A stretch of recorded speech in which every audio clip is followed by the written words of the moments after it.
A very good day to all.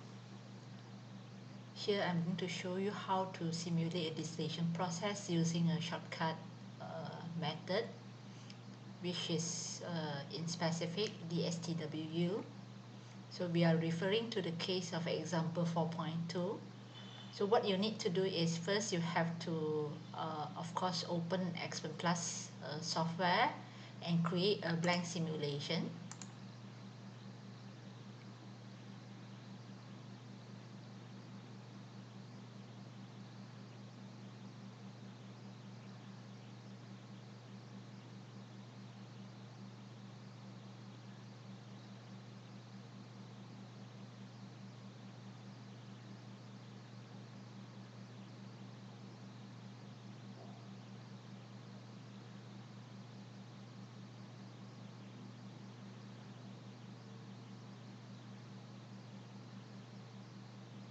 So we are still waiting for the simulation engine to load.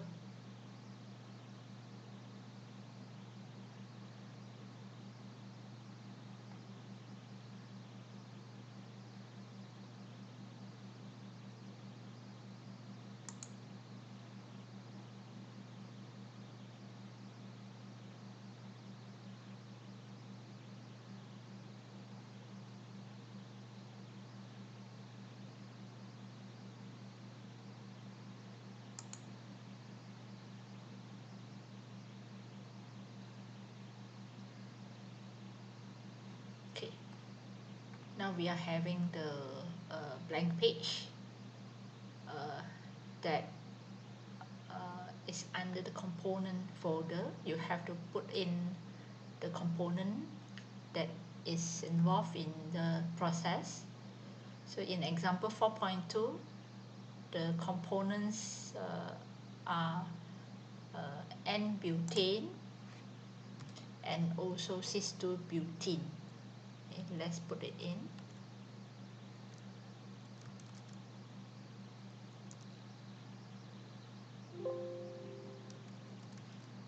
So as I mentioned before, when you put in the component, you have to put in the third column. That is a best practice.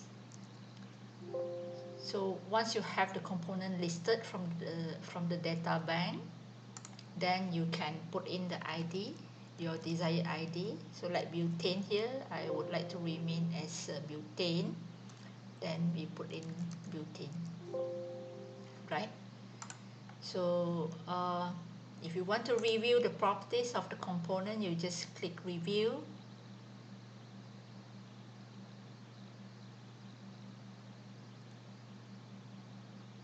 Then you will be given a properties table. So let's look at the boiling point of these two components. So obviously butane is having a lower boiling point than butene.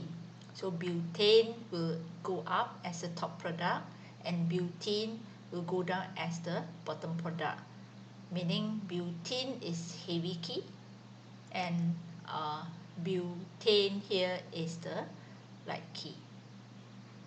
So let's close it. So we go back here. So we are having a list of components. So if you click next, then you'll be guided to a page for you to select the property method. So as given in the question, you have to select Robinson as the properties method, which is commonly used for hydrocarbon system.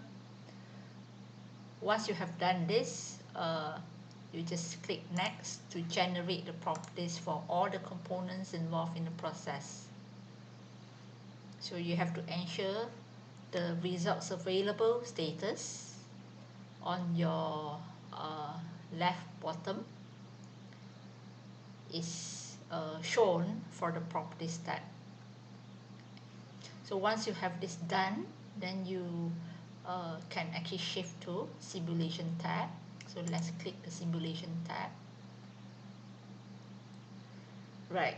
So before we start anything, yeah, it is always a best practice for you to save your file as backup file to your desired location. So in this case, maybe I would like to create a folder under desktop. this is example 4.2 demonstration.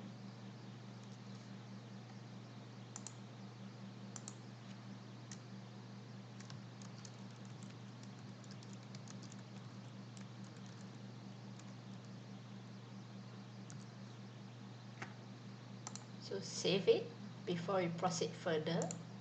So as I mentioned, we are going to use the DSTWU model.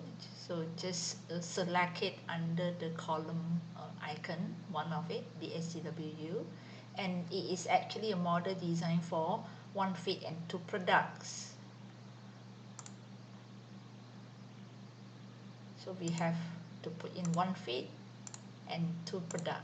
So this is a one feed two product distillation column. So with the stream connected, you can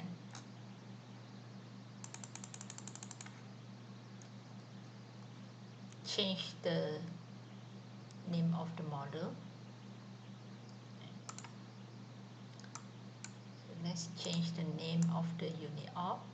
So typically for distillation column, the convention use is we have to start with T, and this is the first column in area 1. So we name it as T101. So you can select all and Control B to realign the stream. Okay. So once you have the flow sheet constructed, what is next is of course you have to put in a feed information followed by column information before you can run the simulation for your distillation process. But if you don't know which page to go, doesn't matter, you can click next. So you'll be guided to a page for you to include all your feed information. So feed pressure is given, and the vapor fraction of the feed is also given. So the pressure is 1 bar and the vapor fraction is 0.5. For the molar flow rate for the respective component is actually 50 kilomole each. So you just put in 50 kilomole each, and now it seems like the feed information is complete. We can go to the next step. So next step is the place for you to put in the column information. So as mentioned in example 4.2, we have to put an initial gas of reflux ratio of 2, and butane is the light key, and the recovery is 99% in the distillate. So as for butane, the recovery is 1% in the distillate and 99% in the bottom product. Okay, so here if you want to view what you need to specify, you can actually put your cursor here, and there's a message saying that this is a recovery of heavy key component in distillate. So it is 0.01, 1%. So the pressure of condenser and reboiler is the same, 1 bar, and we are adopting total condenser in the column. Okay. So once you have this done, I think you have enough information. Let's check the status now. It's required input complete, meaning you can proceed to run your simulation. But if you don't know whether all the information is in or not, then you can just click next. So you'll be guided to this page saying that all required input is complete. You can proceed to run the simulation now. So just click OK, and the results will be generated for you. Okay. Let's look at here. The results are actually available with arrows. So as I mentioned in my lecture, whenever you get the results with error, then you have to analyze what are the error messages that you get, and how reliable is the results generated from the simulation. So as given here, so this is a message given to you saying that the error is actually due to the specified reflux ratio is less than the minimum reflux ratio, which is about 13.09. So in this case, Expen has actually taken the corrective action to calculate the reflux ratio based on the minimum reflux ratio. Okay? Meaning that the results generated in this case, it still valid even though there is an error.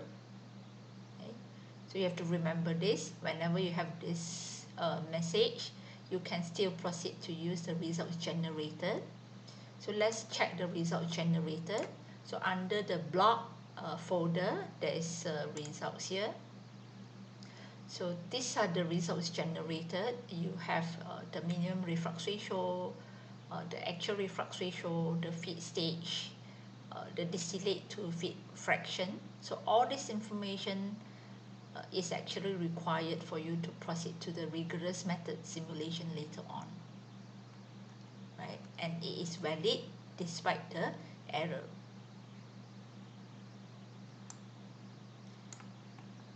Of course, if you would like to get rid of the error, what you need to do is you just need to give another guess on the reflux ratio, and the reflux ratio must be higher than the minimum reflux ratio stated here. So let's give it a try. You can try to put, say, 14, and you reset the results. Okay. And you run the simulation again. And now the results are available without error because we have actually give a higher reflux ratio, okay, as an initial guess. Okay. So let's check the results now. So under the folder of block T101, so you go to results. So these are the results generated. Compared to the results generated just now using the reflux ratio of 2, the results are slightly different, but doesn't matter. Say when you are solving the problem in your assessment later on, if you are using a reflux ratio of 2 and your friend is using the reflux ratio of 14, and both of you are generating different set of answer.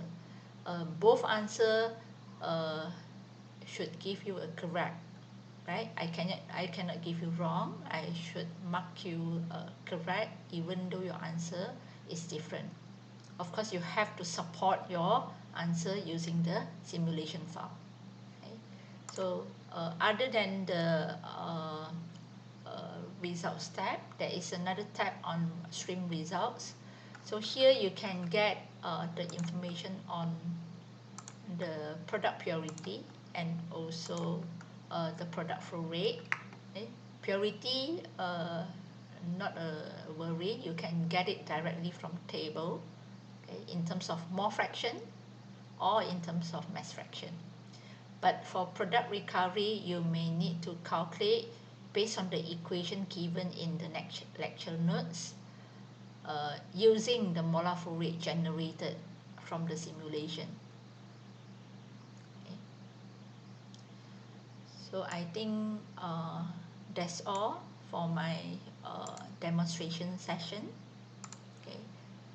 If you have any question later on, then we may discuss in the forum.